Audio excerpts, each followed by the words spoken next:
आजीला पण घ्या. कशी झाली आजी?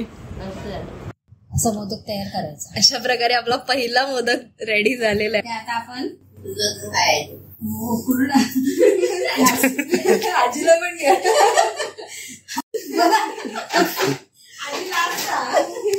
कशासोबत खायचे आपण?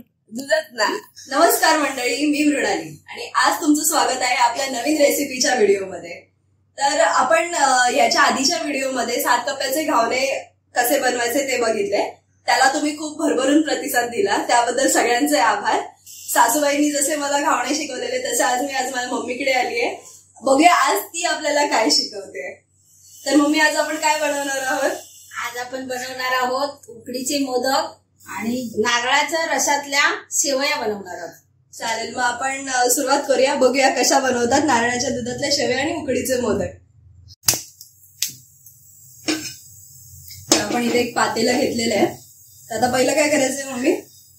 पहिलं पातेलं ठेवायचं गॅसवर आणि ज्या वाटीने आपण पीठ घेतलं असेल त्याच मापाच्या वाटीने पाणी घ्यायचं. ओके. त्याच्यात थोडंसं चवीसाठी मीठ टाकायचं.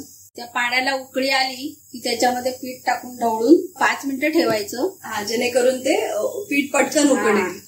पाण्याला उकळी आलेली आहे. त्याच्यामध्ये पीठ टाकून असं हलवून.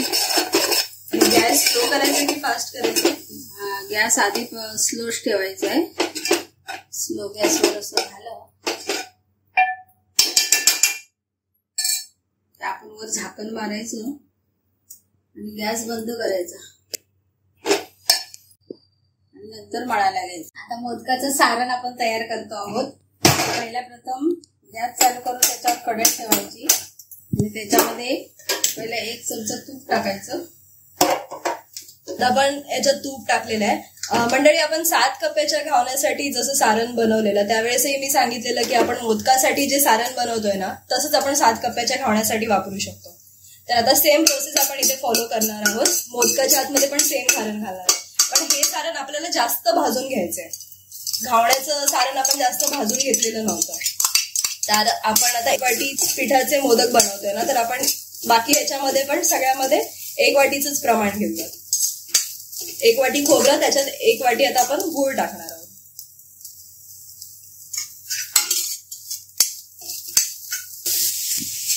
तर मंडळी, आपण ना 1 वाटी पीठ घेतलंय आणि 1 वाटी पाण्यामध्ये थोडंसं मीठ टाकून पाण्याला थोडी उकळी आली आणि त्याच्यामध्ये आपण ते पीठ चांगलं मस्त उकळून घेतलंय.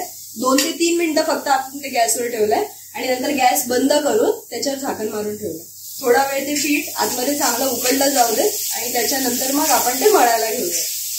आपण त्या दिवशी आपला साधावाला म्हणजे असं थोडं पिवळसर असा गुळ वापरलेला. आज आपण थोडा काळा गुळ वापरतो, त्यामुळे आपलं सारण थोडं डार्क दिसतं यावेळेस. थोडीशी वेलची पूड टाकून घेऊ. आता हे सारण पूर्ण रेडी झालंय.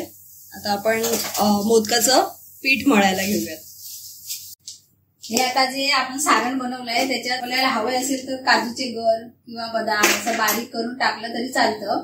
आणखी चविष्ट लागतात त्याच्यामुळे. पीठ थोडं चांगलं मस्त वाफलेलं आहे आपलं. ते तर एका परातीत काढून घेऊ. भाजतात म्हणून जरा थोडं थंड व्हायला द्यायचं आणि असं मळून घ्यायचं. पाहिजे असल्यास आपल्याला सुकं वाटलं तर जरासं पाणी लावायचं, पण गरम पाण्याचाच हात लावायचं, त्यात थंड पाणी नाही वापरायचं. आणि असं मळून घ्यायचं. पीठ मऊ सूत झालं आहे आता हे चांगलं.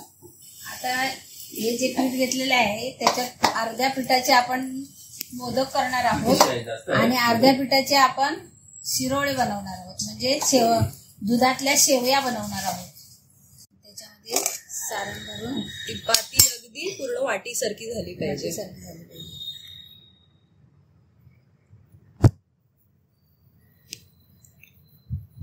अशा त्याला चुन्या पाडायच्या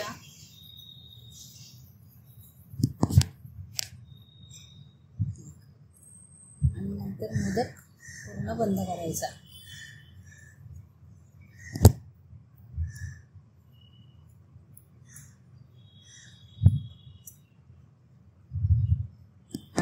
असा मोदक तयार करायचा. अशा प्रकारे आपला पहिला मोदक रेडी झालेला आहे. असा नाजूक असा एकदम साजूक तुपातला मोदक आपला रेडी झालेला आहे.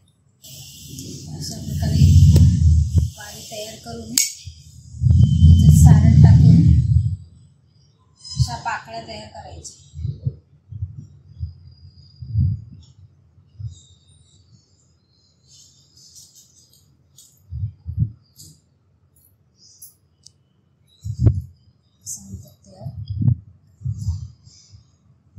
काय काय लोकांना ते मोदक करायचे म्हणजे कठीण वाटतात, पण त्याच्यामध्ये असं कठीण काहीच नाहीये. आपण मोदकाचं पीठ उकडण्यावर सगळं आहे. मोदकाचं पीठ उकडलं चांगलं की पटापट असं पाऱ्या तयार करून पटापट मोदक होऊ शकतात. तुम्हाला मम्मी मोदक बनवायला कोणी शिकवलं? माझ्या आईने शिकवलं. मला आजी पण खूप छान मोदक बनवते. आमची आई मोदक बनवायची. आम्ही लहान असताना आमच्या आईचे कसे बनवतात ते बघायचे आम्ही मोदक बनवताना, आणि तेव्हा लहानपणापासूनच मी शिकली. मोदक बनवताना आपण हाताला थोडं तूप लावून घ्यायचं, जेणेकरून ते मोदक चांगले वळले जातात आणि हाताला चिकटत नाही. मोदक रेडी झालेले आहेत. आता आपण ह्याच वळलेल्या पिठाच्या शेवया बनवणार आहोत, ज्या आपल्याला नारळाच्या दुधातून खायच्या. तर त्याला मालवणी भाषेत शिरवाळे असं म्हणतात. आता आपल्याला मम्मी दाखवेल. आपल्या ह्याच्यामध्ये चकलीचा साचा घेतलाय, त्याच्यामध्ये ते बारीकवालं घेतलंय. हा बारीकवालं दाखव पातं कोणतं घेतलंय. हे पातं टाकलंय. ह्याच्यापेक्षा जाडं पण असतं, तेही तुम्ही घेऊ शकता. जाड्याने जाड शेव होणार, पण आपल्याला बारीक करायची शेव म्हणून हे बारीक पातं टाकलंय. आपल्या गावी जेव्हा शिरवाळे बनवतात ना, तेव्हा लाकडाचं मोठं हे असतं. तुम्ही बाकी व्हिडिओमध्ये बघितलाच असाल. लाकडाची अशी मोठी साचा म्हणजे मशीन असते, त्याच्यातून ते शिरवाळे पारंपरिक पद्धतीने बनवले जातात.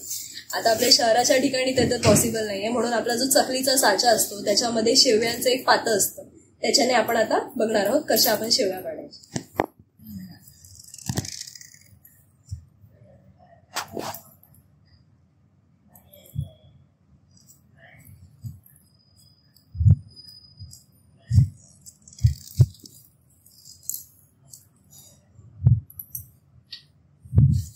गोल करून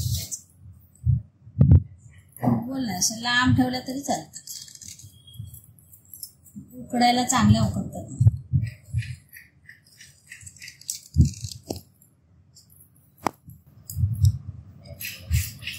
मोदक तयार झालेले आहेत आणि शेवया पण तयार झालेल्या आहेत. ते आता आपण पूर्ण आजीला पण घ्या.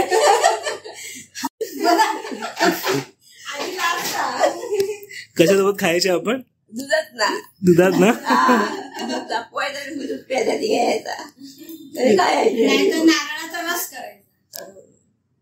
हे आता पाणी ठेवलेलं आहे टोपामध्ये आणि त्याच्यावर गॅस चालू करायची आणि अशी चाळण ठेवायची वर, आणि चाळणीवर खरं म्हणजे मोदकाच्या चाळणीत ठेवतात. आता मोदकाची चाळण नाहीये इथे म्हणून आम्ही पुरणाच्या चाळणीत ठेवले. आणि मोदक पात्र पण मिळतं. तुम्ही मोदक पात्रात पण छान उकडतात. त्याच्यावर थोडं केसर टाकायचं.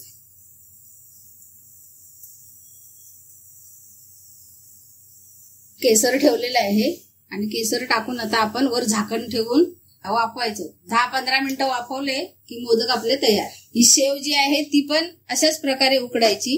आता आपण शेवया ज्या नारळाच्या रसातून खाणार आहोत ते नारळाचं दूध आपण बनवूया. ते ओलं खोबरं आहे.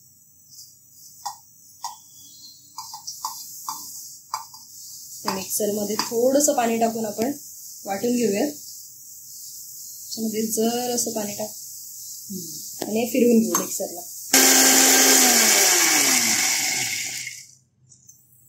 दूध आपण काढून घेऊयात. आता हे दूध आपण काढून घेऊयात आणि या नारळाच्या दुधात आपण कन्सिस्टन्सी वाढावी, थोडंसं घट्ट व्हावं म्हणून आपण आपलं साधं दूधही त्याच्यामध्ये टाकू शकतो. हे जे आपलं गाईचं दूध आहे ते आपण आता ह्याच्यामध्ये ह्या नारळाच्या दुधामध्ये थोडं मिक्स करूया आणि वरून थोडीशी साखर टाकू शकता. तुम्हाला गुळ हवा असेल तर गुळ टाकू शकता.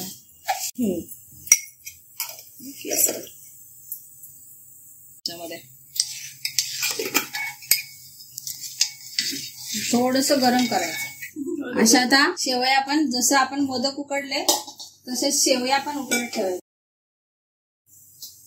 अशा प्रकारे शेव तयार झालेली आहे. आमची रेसिपी कशी वाटली सांगा. आणि आवडली तर लाईक करा, शेअर करा, सबस्क्राईब करा. धन्यवाद. धन्यवाद. कशी झाली आजी?